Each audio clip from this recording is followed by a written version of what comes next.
Printer's Error by P.G. Wodehouse. Read by Nick Martin.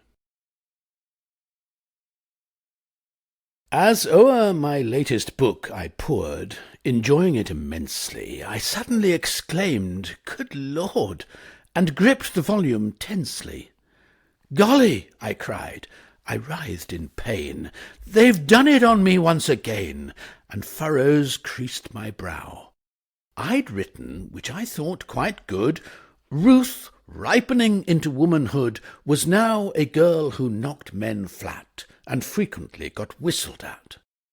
And some vile, careless, casual gook had spoiled the best thing in the book by printing not, yes, not, great Scott, when I had written now. On murder in the first degree, the law I knew is rigid. Its attitude, if A kills B, to A is always frigid.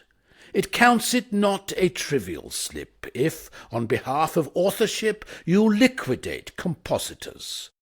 This kind of conduct it abhors, and seldom will allow.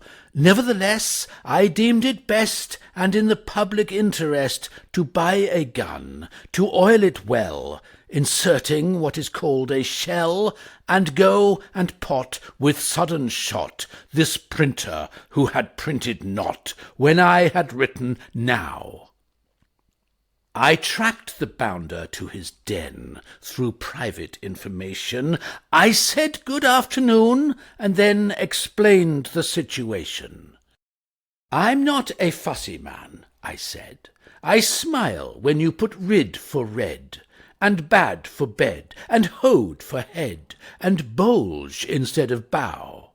When wone appears in lieu of wine, or if you alter cone to shine, I never make a row.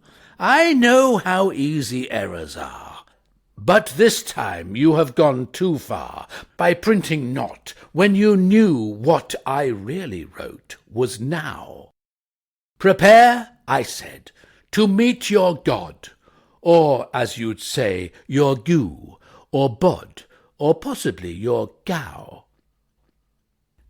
A few weeks later into court I came to stand my trial.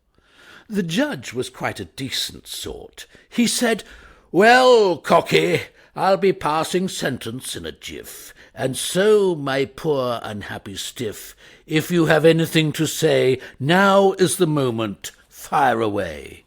"You have?" I said, "and how, my lord? The facts I don't dispute. I did, I own it, freely shoot this printer through the collar stud. What else could I have done, my lord? He's printed not." The judge said, "What? When you had written now? God bless my soul, gadzooks," said he. "The blighters did that once to me. A dirty trick, I trow. I hereby quash and override the jury's verdict."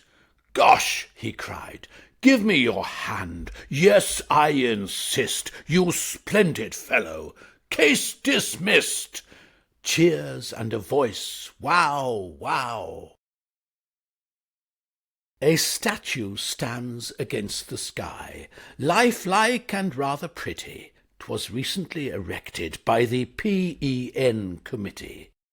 And many a passer-by is stirred, for on the plinth, if that's the word, in golden letters you may read, "This is the man who did the deed, his hand set to the plough. He did not sheath the sword, but got a gun at great expense, and shot the human blot who'd printed not, when he had written now. He acted with no thought of self, not for advancement, not for pelf, but just because it made him hot to think the man had printed not, when he had written now."